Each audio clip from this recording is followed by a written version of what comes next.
네, 안녕하세요. 원래는 찍을 생각이 없었지만 우리 임도훈 학생이 찍어달라고 하니 해야겠죠.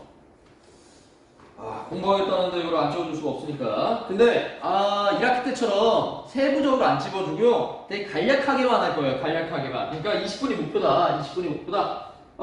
그래서 아마 페이지가 달라요. 그래서 혹시나 앞반들은요, 이런 게 나오는 거구나, 이런 걸 강조했구나 정도만 파악하시면 될 것 같아요. 어차피 정한쌤이 절반, 또 제가 절반, 이런 식으로 문제를 냈기 때문에. 그래서 사회정의로, 이제 사회정의. 여러분들, 롤스다, 공리주의다, 부패다, 경쟁이다, 이런 거 배우셨잖아요. 그에 대한 이야기다. 그래서 1번, 정의로운 사회를, 왜 정의로운 사회를 추구하는가? 사회정의의 의미와 중요성. 정의로운 사회, 착한 일을 한 사람이 상을 받고 나쁜 일을 한 사람이 벌을 받는 거 당연한 거잖아요. 그래서 도덕적인 사회이자 공정한 사회이다. 이 공정이 무엇이냐? 그냥 공평하고 정의롭다라고 생각하기 쉬울 것 같아요. 공평하고 정의로운 것이 공정이다 생각하면 간단하지 않을까 생각합니다. 근데 중요한 거는 이제 2부어, 남자애들은 반가로 2부어로 돼 있지만, 2부어 도덕적인 개인과 비도덕적인 사회. 이브어가 말하기를요, 우리 인간은 이기적인 존재이기 때문에 어쩔 수 없이 갈등이 발생한다. 그렇다면 우리는 이런 갈등을 해결하기 위해서, 문제를 해결하기 위해서 어떻게 해야 되냐? 개인들은 도덕적 이상, 제가 남자반에서 이상을 목표로 가르쳐줬는데 각자 이상형이 있잖아요. 예를 들어 어떤 친구는 키가 큰 나건이 같은 애가 이상형일 수도 있고, 어떤 친구는 강찬처럼 듬직한 아이가 이상형일 수도 있고, 어떤 친구는 우리 찬구처럼 돈이 많은 아이가 이상형일 수 있잖아요. 즉 이브어가 말하기를, 이기적인 개인들이 문제를 해결하기 위해서는 도덕적 이상이 어떻게 해야 되냐? 개인의 도덕적인 이상은요, 이타심이에요. 그리고 공동체, 사회의 도덕적 이상은 정의다. 근데 이것만으로는 부족해요. 두 개가 연관을 줍니다. 두 개가 연관을 줘요. 도덕적인 개인들이 많으면 사회가 당연히 도덕적이어야 된다고 했지만, 이 부분은 다르게 생각했어요. 도덕적인 사람들, 도덕적인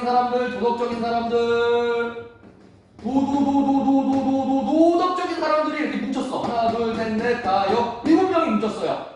그럼 그 집단은 100% 도덕적이지 않을 수가 있어요. 개인들이 도덕적일지라도 집단은 도덕적이지 않을 수가 있다. 이게 이부의 이야기예요. 그래서 이부어가 도덕적인 개인들과 비도덕적인 사회, 이렇게 얘기한 거예요. 예시로 일본을 들 수가 있고요, 독일을 들 수가 있어요. 독일 사람들, 일본 사람들, 개개인들은 정말 착하고 신의식이 높은데 뭉치니까 전범국가가 됐죠. 반면에 이부어가 말하기를, 좀 지울게요. 집단이 비도덕적이라면 사회 구성원들은 다 비도덕적일 확률이 높다. 집단이 비도덕적이면 개인들은 비도덕적이 됩니다. 이부어가 그렇게 말했어요. 그래서 이부어는 이런 이기적인 본성을 지닌 사람들을 해결하기 위해서 이런 말을 해요. 선의지. 즉 외적인 사회 제도, 강압력이 들어가야 돼요. 그래서 사회제도나 공동력 같은 외적인 강제력, 경찰 생각하면 돼요. 경찰이 행하는 행동은요, 폭력이에요. 폭력은 좋은 게 아닌데, 근데 경찰들이 그냥 함부로 선량한 시민들을 때리는 거 아니잖아요. 좋은 의지를 가지고 경찰들이 공권력을 이용하는 거잖아요. 국회의원들도 좋은 의지, 선의지를 가지고 제도나 그런 걸 만드는 거잖아요. 선의지에 입각한 외적 강제력을 사용해야 된다. 그리고 개인의 이기심과, 개인들의 이타심과 정의로운 사회가 되기 위해서 교육을 받아야 된다. 그런 얘기를 합니다. 그 정도만 말하면 될 것 같아요. 그거 하나 얘기해줘야 되는구나. 집단 지성. 이노가 말하기를, 우리 인간은 이기적이기 때문에 뭉치면 뭉칠수록 이기적인 생각이 더 많이 해요. 그래서 집단성이 허약하다. 아까 제가 독일이랑 일본 예시 들었죠? 걔네들이 다 도덕적인 애들인데 집단성이 강했다면, 우리 한반도 침략하면 안 돼. 조선인들도 우리랑 세계 지구촌이잖아. 그러면 안 돼. 조선인들 코 자르면 안 돼. 기 자르면 안 돼. 이런 식으로 말하겠죠. 하지만 집단성이 허약해서 이기적인 본성을 억제하지 못했다. 독일도 마찬가지지 뭐 하이틀러 마찬가지잖아요. 그 정도만 말하면 니보의 이 짤막 강의 끝났는데 제가 수업 시간 때 정한 선생님이 수업 시간에 더 강조한 부분이 많을 거예요. 그걸 좀 기억해 주시기 바라고요.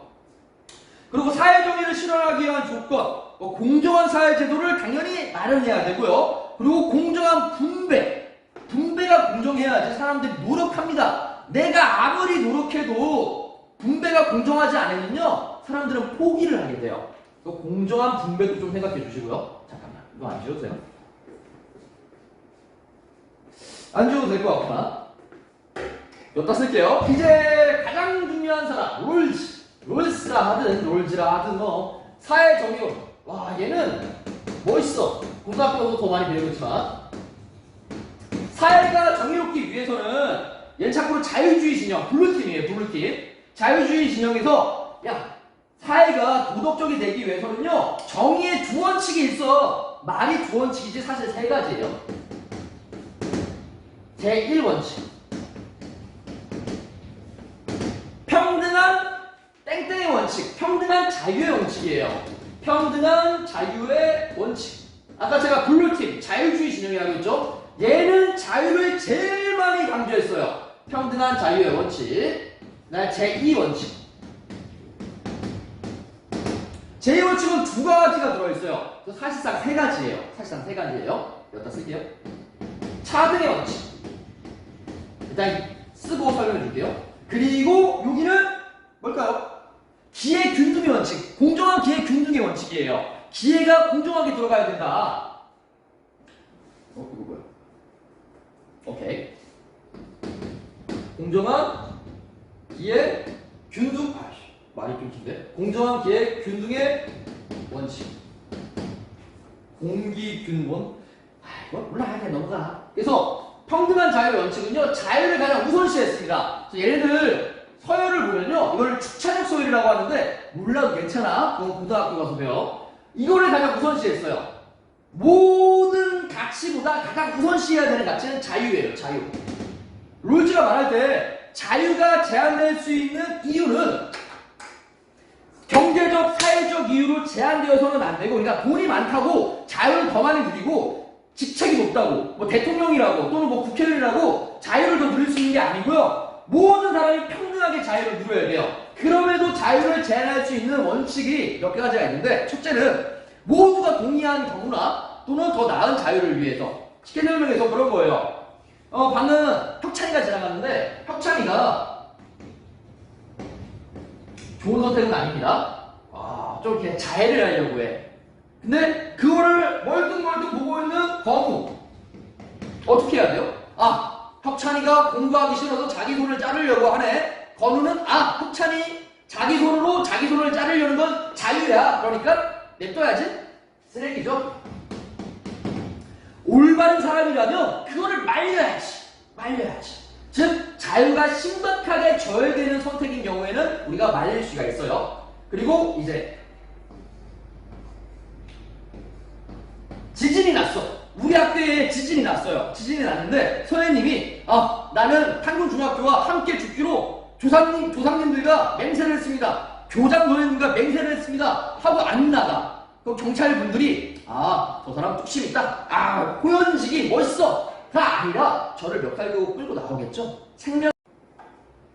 뭔 얘기하고 있었어요? 잠깐만요. 내가 건우 얘기했고 차등의 원칙. 이거는 이제 최소수혜자. 말이 최소수혜자지 말이 어렵죠? 그냥 사회적 약자예요. 사회적 약자. 사회적 약자한테 최대의 이익이 가는 불평등은 공정한 것이다. 사회적 약자한테 최대의 이익이 가는 불평등은 올바른 것이다. 얘가 말할 때 불평등한 거는요 정의롭지 않아요. 근데 사회적 약자를 위해서 혜택 주는 거 있죠. 기초생활 이나 좀 이렇게 소득이 낮은 친구들 장학금 주는 거나 또는 다양한 거 있잖아요. 이렇게 말하려면 생각 나는 게 많이 없긴 한데 이런 복지 같은 거는 괜찮다. 예를 들어 우리 집이 짱짱하게 잘 살고 있는 A라는 친구가 내가 왜 더 성적이 높은데 왜 나한테 장학금을 안 줘요? 그거 보고 우리는 뭐라 하죠? 아, 돈도 오른 놈. 장학금이라는 건요, 성적도 중요하지만 사회적 약자한테 돌아가는 경우가 많아요. 나도 학생이고 쟤도 학생인데 이거 불평등한 거 아니에요? 불평등 맞아! 근데 사회적 약자에 대한 복지 혜택이다. 그리고 공정한 기회 균등의 원칙. 예. 사회적 지위나 경제적 지위와 상관없이 지원할 수 있는 기회를 줘야지. 우리 우석이가 국어 5등급, 영어 5등급, 수학 5등급, 과학 5등급, 사회는 나를 좋아해서 4등급 나왔어. 4등급이 나왔어. 서울대를 지원 못하냐? 할 수는 있어야지. 서울대 지원할 수 있어요. 그 다음에 여러분들이 좋아할 만한 찬구가 지금 이제 우리는 대통령이 40세가 돼야지 후보로 들어갈 수 있는데 선생님이 대통령 후보로 넣을 수 있어요. 물론 안 뽑히겠지만 저도 돈만 낸다면 대통령 후보가 될 수 있는 거예요. 물론 안 뽑히겠지만 이처럼 기회는 줘야 된다. 공정하게 줘야 된다. 그래서 가장 중요한 게 제1원칙이 가장 중요하고요. 두 번째로 중요한 게 아까 얘가 자유를 강조한다고 했죠. 차등의 원칙은 제가 돈 얘기를 좀 했어요. 그러니까 당연히 이게 중요하고 이렇게 1번이 중요하고 2번이 중요하고 3번이 중요하다. 뭐 그 정도만 알고 계시면 될 것 같아요. 그리고 더 얘기하자면 이 세 가지 원칙을 만들기 위해서 롤지가 만든 게 있어요. 예를 들어서요. 소연님은 힘이 셉니다. 벤치프레스 90도 들고요. 데드리프트도 150을 들어요. 혁이를 데드리프트 될 수 있어. 물론 허리가 터질 수도 있겠지만 찬구를 가슴에 올리고 밀 수 있어요. 물론 어깨가 아프겠지만 그런 힘이 센 강자 같은 사람이 야 씨발 나 이거 안 할래. 그냥 내가 원하는 대로 할래. 약육강식. 야 힘이 최고 아니야? 라고 하면 이거 안 되잖아. 그래서 롤지가 말하기를 무지의 배우. 우리는 이런 공정한 계약을 하기 위해서 모두가 평등해야 되잖아요. 모두가 평등한 위치에서 계약하기 위해서 서로가 서로를 모르게 해야 돼요. 나에 대한 정보도 없어야 돼요. 왜냐하면 내가 나가는처럼 키가 커. 그러면 수영평가로 농구만 할 거야. 아니면 내가 그 건이처럼 소프트 테니스를 잘 쳐. 그럼 난 수영평가로 테니스만 할 거야. 근데 내가 키가 작아. 145야. 몸무게도 29kg야. 너무 약해. 그런 친구는 당연히 수영평가로 육체적인 활동보다는 학술적인 거, 공부나 그런 거로 할 거예요. 근데 내가 시각장애인이야. 그럼 어떻게? 수영평가로 귀를 들을 거예요. 이것처럼 무지의 배은요, 공정한 계약을 맺기 위해서, 공정한 정의의 원칙을 맺기 위해서 서로 간에 대한 정보뿐만 아니라 개인적인 정보도 전혀 몰라요. 알 수 있는 건요, 올바른 사회가 무엇인지, 올바른 인간에 대한 상, 이런 거. 보편적인 가치들을 알아요. 인권이 무엇인지, 자유가 무엇인지, 이런 보편적이고 일반적인 지식은 알지만, 이런 세세한, 구체적이고 세세하고 상대적인 지식. 내가 쟤보다 키가 크니까 수능평가로 80을 해야겠다. 이런 세부적인 원칙, 나한테 유리할 수 있는 원칙, 즉 평등에 어긋나는 원칙은 모르게 한다. 무죄 매일 정도 알면 되지 않을까. 그 정도만 말하면 됐고요. 그 다음에 17페이지 또 롤스 얘기가 나오네요. 공정한 경쟁을 이루기 위한 조건은 무엇이냐. 읽어봐. 이거는 정학생도 그렇고 저도 그렇고 많이 강조했을 거예요. 근데 제가 깜짝 놀란 게 있는데 수업하다 보니까 애들이 동서남북도 것도 몰라. 애들이 강원도가 동쪽에 붙어있는지 서쪽에 붙어있는지 몰라. 동네마다가 동쪽인지 서쪽인지도 몰라요. 그렇지 민서가. 나 깜짝 놀랐어. 그래서 좀 단어를 설명해 줘야 될 것 같아요. 부패. 한참 다 배우시니까 썩었다는 거예요. 근데 부패가 음식에 대한 부패도 있지만 사람이 비리를 저지르는 거예요. 비리. 했더니 비리가 뭐예요? 라고 물어보더라고요. 꾸리꾸리한 거야. 꾸리꾸리. 냄새나는 거야. 꾸리꾸리가 뭐예요? 때리고 싶었어요. 그때는. 그냥 뭔가 고약한 행동이다. 선생님이 수업할 때 다양한 예시를 쓰지만 이렇게 단어를 물어보면요, 여러분 수준에 맞게 설명하려고 해요. 그래서 부패라는 건요, 뭔가 고약한 행동을 하는 거예요. 소연님이 공명정대하게 수행평가를 봐야지. 수행평가를 볼 때, 아, 나는 찬구를 좋아하니까 찬구는 실수여도 만점, 건이는 실수여도 만점, 주표는 요즘에 사춘기가 들어서 내 말 안 들으니까 너는 만점 안 줄 거야. 승기 요즘에 피부가 신경 많이 쓰고 있으니까 걱정 덜 하고 너 만점. 도, 새끼 무서워. 9점. 안 되잖아요. 그래서 부패라는 건요, 이런 고약한 행동을 얘기한다. 자기의 이득을 얻기 위해서 이런 고약한 행동을 하는 것을 얘기한다. 뭐 너무 쉽게 설명했나요? 뭐 이 정도만 얘기하면 알 것 같아요. 어차피 다 적혀있으니까 한번 읽어보시고요. 그리고 뭐 청렴. 난 청렴의 뜻을 모르겠어요. 아, 김지원 쌤한테 여쭤보시고요. 청렴이 뭐냐? 공무원들이 지녀야 되는 것뿐만 아니라 모든 사람이 지녀야 돼요. 깨끗한 마음이에요. 내가 양심에 찔리면 뭐 그렇게 아프잖아요. 그리고 우리가 흑심이라고 하죠. 흑심. 저 마음이 시커매가지고 고약한 행동을 할 때는요, 흑심이 발동해요. 그래서 청렴이라는 건요, 우리가 공명정대하게 공정하고 정의롭게 판단할 수 있는 능력을 얘기합니다. 수험평가 볼 때 찬구의 아버님이 저한테 100만 원을 갖다 줘도 찬구가 시험 못 보면 당연히 빵점 처리해야지. 그런 거예요. 아무리 건우가 잘생기고 예뻐도 수험평가 못 보면 빵점 처리해야지. 제 18분이니까 딱 7분만 더 얘기해야겠네요. 이제 북한에 관해서. 북한은 뭐 어렵게 낼 수가 없어. 북한의 정식 명칭은 뭐예요? 북한이에요? 우리 한국의 정식 명칭은 한국이 아니라 대한민국 4글자예요. 근데 북한 이놈들은 좀 저질스러워. 너무 길어. 조선 민주주의 인민공화국, 조민인국, 조선 민주주의 인민공화국이에요. 그래서 우리가 북한에 관해서 알기 위해서 이름부터 알아야 될 거 아니에요. 우리가 누군가랑 잘 지내기 위해서는요, 이름부터 물어봐야 돼. 이름도 모른 채로 지낼 수가 없잖아요. 그래서 가끔 어떤 애들이 제 이름을 모르는 애들이 있어요. 어떤 애가 저를 임병선으로 알고 있어. 은우가 그랬나? 건우가 그랬나? 임병선. 저 임병선 아닙니까? 임병서자야. 나 임병선 듣고 기분이 조금 나빴어. 임병선이 선이 아니라 임병서예요. 저는. 그러면 우리 교장 선생님의 성함은 뭘까요?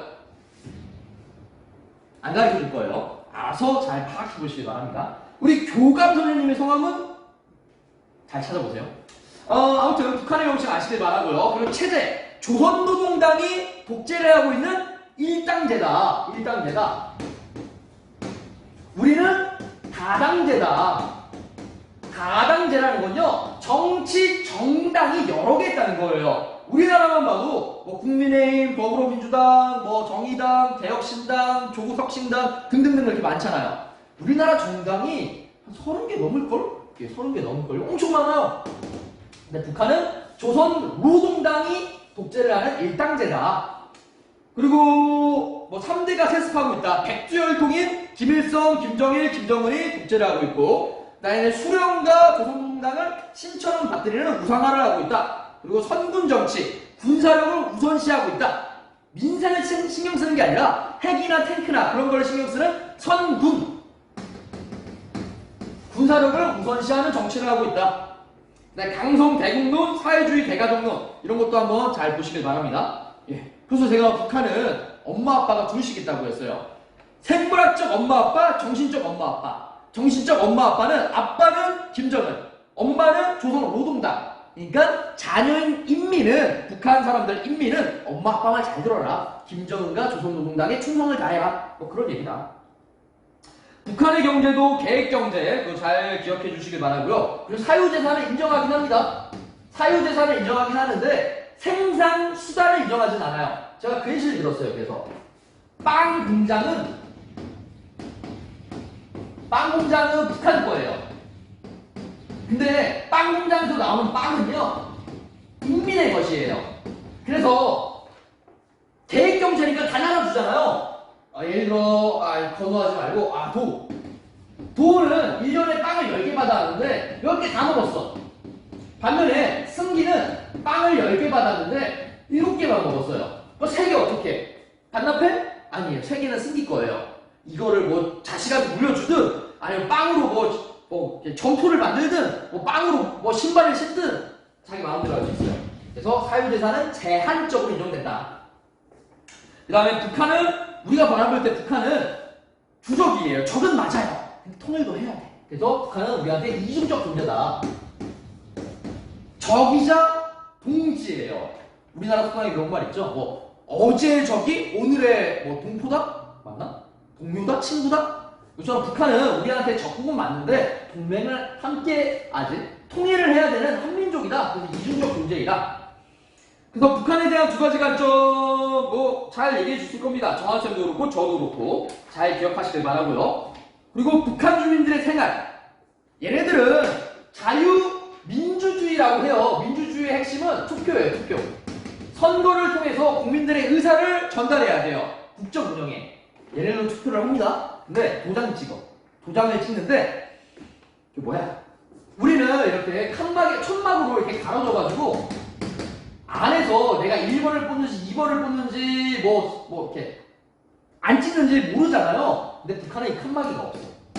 비밀 투표가 아니에요. 일반 선거, 평등 선거는 맞는 것 같아. 인민들이 각자 한 표씩 내거든요. 그리고 나이랑 그런 거 상관없이. 나이는 성인이 돼야겠죠? 근데 비밀 선거가 아니에요. 새끼들은 민주주의라고 하지만 좀 이상한 민주주의예요. 이상한 민주주의다. 투표는 하되 비밀 투표가 아니다. 투표를 안 한다고 하는 건 틀린 겁니다. 그리고 계획경제인데 배급이 안 된 지 오래됐어요. 과거에는 배급을 했지만 현재에는 배급을 못하고 자본주의 시스템을 일정 부분 받아들였다. 그에 대한 가장 대표적인 예시가 장마당이 있다. 시장이에요. 시장. 그 정도만 말하면 될 것 같아요. 그리고 문화적 생활, 당에 의해 통제받고 검열이 된다. 그 정도? 그리고 북한 사람들도 우리 대한민국 사람입니다. 북한, 제가 계속 수업 시간에 엄청 강조했어요. 북한 정권과, 즉 김정은 정권과 북한 인민은 구분하셔야 돼요. 북한 인민은요, 우리가 통일을 해야 되는, 사랑스럽게 봐야 되는 불쌍한 동생이야. 근데 김정은 정권, 김정은 정부는요, 적이야. 적이야. 그래서 우리가 그렇게 잘 봐야 된다. 그 정도만 말하면 얼추 됐을 것 같고요. 그 다음 페이지가 어디냐면 여기 있네. 북한 이탈 주민, 새터민이라고 합니다. 새터민. 새로운 터전을 찾아온 우리 민족, 새터민. 옛날엔 탈북자라고 했는데 사실 아무거나 써도 될 것 같아. 탈북자가 새터민이나 북한 이탈 주민이나 뭐. 그래서 북한 이탈 주민이 겪는 어려움. 이거는 내가 뭐 얘기해 줄 게 없다. 읽어보되 그것만 기억해 보시길 바랍니다. 북한 사람이 우리나라로 이탈을 했어요. 적이야? 아니에요. 아까 인민과 김정은 정권은 구분해라 했죠. 김정은 이탈한 거 아니잖아. 북한 주민이 이탈한 거예요. 그럼 우리는 그 북한 주민을 이렇게 두 손 벌려서 받아줘야 돼요. 아유 고생하셨습니다. 대한민국이 잘 오셨습니다. 그래서 북한 이탈 주민이 제일 먼저 가는 곳은 국정원도 맞지만 교육시설인 하나원이다. 하나원에서 한 3달 정도 교육을 받아요. 교육시설이에요. 북한과 대한민국이 말은 통하지만 문화도 달라, 사회제도도 달라, 분위기도 달라. 얘네들은 집단주의. 하나는 전체를 위해서, 전체는 하나를 위해서 집단주의를 강조하지만 우리는 개인주의를 강조하거든. 이런 집단주의에 살던 애가 개인주의에 적응하기 위해서 교육을 열심히 받는 거예요. 직업교육도 받습니다. 먹고 살아야 될 거 아니야. 하나원에서 나왔어. 그러면 그냥 뭐 어떻게 살아? 그래서 나라에서, 정확히는 국정원, 우리나라가 운영하는 거예요. 우리나라에서 집도 일단 빌려줍니다. 그리고 생활비도 줘야지. 아무것도 없다니까? 아무것도 없어요. 아무것도 없으니까 손님이잖아. 손님한테 당연히 주무실 곳 거처 마련해줘야지. 우리 손님이 먹을 수 있는 음식 마련해줘야지. 그래서 이거저거 지원을 많이 해줍니다. 뭐 그 정도만 알고 계시면 될 것 같고. 그러니까 그냥 손님이다. 북한 이탈 주민은 손님이다. 우리가 손님한테 거주지.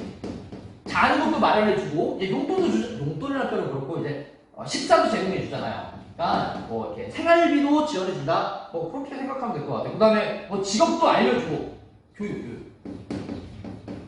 그리고 뭐 사회화도 시켜주고, 우리 대한민국에 적응할 수 있게. 뭐 이런 거 등등등등이 있다. 그렇게 알고 계시길 바라고요. 뭐 북한 사람에 대해서 편견을 가지지 마라. 뭐 그런 얘기는 당연한 거고. 그 다음에 통일에 관해서 우리가 통일을 왜 해야 되냐? 이거는 내가 누누이 말해가지고 그냥 읽어봐. 그냥 읽어봐요. 그냥 읽어봐요. 뭐 평화적인 사용을 위해서, 군사적 분쟁을 해결하기 위해서, 세계 평화를 이룩하기 위해서 등등등등등등. 그다음에 뭐 경제적 현실 뭐 등등등. 한번 읽어보시고요. 근데 중요한 건 이제 통일의 의미. 우리가 진정한 통일을 하기 위해서 총 4가지 측면이 있다고 했습니다. 지리적 측면. 땅덩어리만 넓어지는 게 아니에요. 국토만 확장되는 게 아니라, 참고로 북한이 우리 남한보다 더 큽니다. 1.2배 커요. 땅덩어리만 넓어지는 게 아니라 생활권의 확대. 생활권이라는 건요, 내가 맘만 먹으면 갈 수 있는, 나한테 친숙한 곳을 얘기합니다. 선생님은 차를 타고 다니기 때문에 맘만 먹으면 제주도는 못 가도 배 타야 되잖아. 비행기 타야 되잖아. 부산에 갈 수 있고 서울을 갈 수 있어요. 근데 저의 생활권은 충주, 청주, 뭐 제천, 원주 막 이렇게 주변이에요. 하지만 제가 사는 곳은 충주잖아요.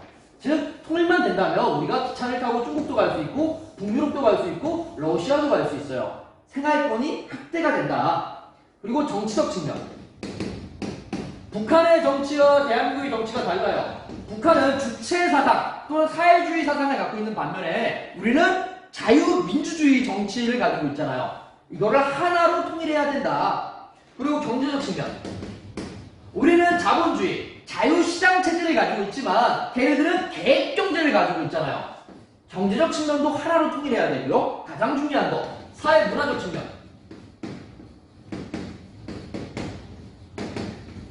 진정한 통일은요, 우리가 통일하길 잘했다. 우린 한민족이야. 자부심을 가져야 돼요. 우리가 북한 사람에 대해서 편견이 없어야 되는 것처럼 우리가 진정한 통일은요, 우리 진짜 한민족이야 라고 느낄 수 있게, 소속감 같은 거, 우리 하나야 라고 느낄 수 있는 사회문화적인 측면이 중요하다. 여러분들은요, 동생을 창피하더라고요. 누나를 싫어하더라고요. 형을 부끄러워하더라고요. 근데 말만 그렇게 하지 여러분들이 형, 누나, 동생 사랑하는 거 압니다. 그런 것처럼 우리가 통일했을 때 북한 사람들을요, 사랑해 주시길 바랍니다. 그런 게 이제 사회문화적 측면이다.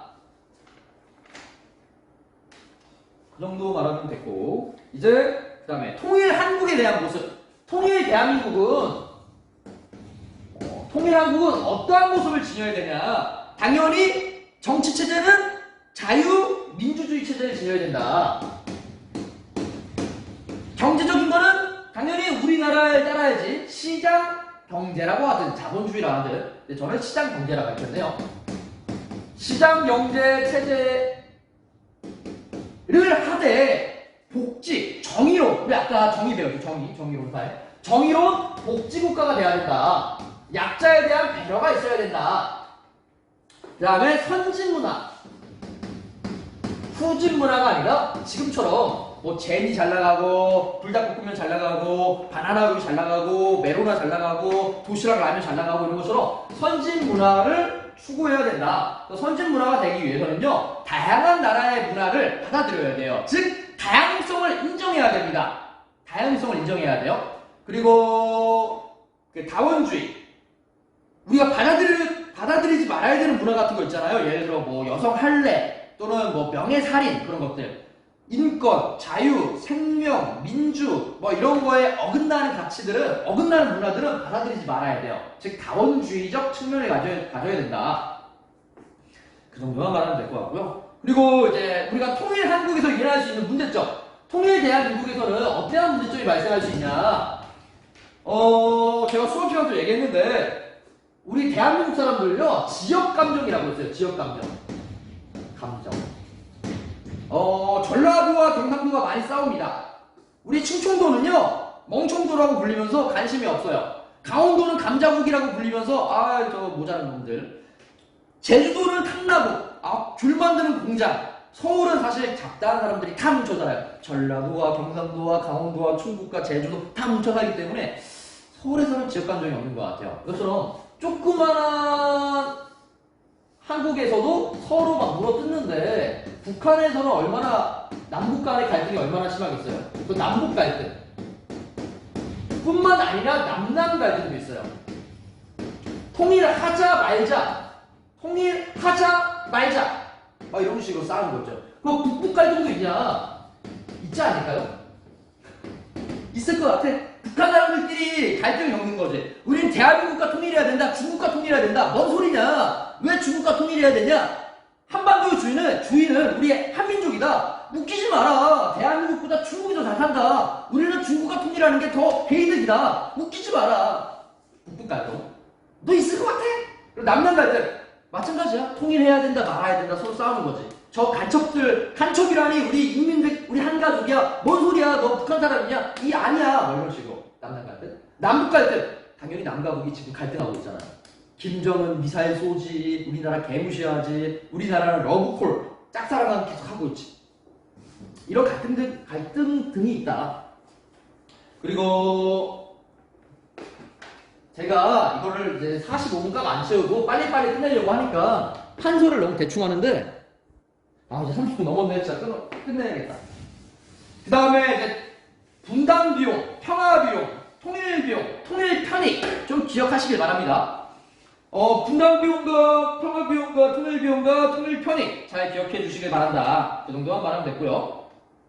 그리고 우리가 통일을 할 때는요, 우리 대한민국, 우리는 남한 사람이잖아. 남한 사람에 맞게 너무 빨리 하려고 하면 안 돼요. 점진적이고 단계적으로 해야 돼요. 우리나라 통일 방식이 하해 협력, 하해를 하고 남북 연합. 야, 우리 동거하자. 결혼하지 말고 일단 동거하자. 그 다음에 결혼하자예요. 마치 연애하는 거 같죠? 물론 동거라는 표현이 조금 논란이 될 수 있는데, 일단은 우리가 여자친구든 남자친구 사귈 때도 갑자기 탁 멱살 잡더니 야, 나랑 결혼해. 그거 아니잖아요. 결혼하기 위해서는 일단은 알아가야지. 즉 남과 북의 하해 협력, 그 다음에 연애, 그리고 결혼. 그렇죠? 우리는 통일을 할 때는요, 점진적이고 단계적으로 스텝 바이 스텝. 근데 북한은 상남자야. 도장 찍는 통일이야. 누가 도장 찍는 통일이다? 김정은이 도장 찍는 통일이다. 그래서 북한은 좀 급진적이에요. 근데 올바른 통일은 평화 통일이자 점진적이고 단계적으로 가야 된다. 급진적이면 문제가 발생해요. 아파트도 1년, 2년에 만들어요. 자꾸 6개월 만에 만들었어요. 금방 무너져요. 금방 무너져요. 뭐 그 정도만 알고 계시면 될 것 같고요. 이 정도면 될 것 같아요. 제가 웬만치 다 수업 시간에 얘기했고요. 그리고 정한쌤도 수업 시간에 많이 얘기했어요. 이거 빼고 시험 문제에 나온다? 나올 수 있지. 오늘 다 찍어준 거 아니에요. 제발 1학기 때랑 다르게 공부 좀 해. 이제 영상 보면서 끝낼게요. 모르는 거는 정한쌤한테 물어보고 나는 몰라야 될 거야. 끊을게요.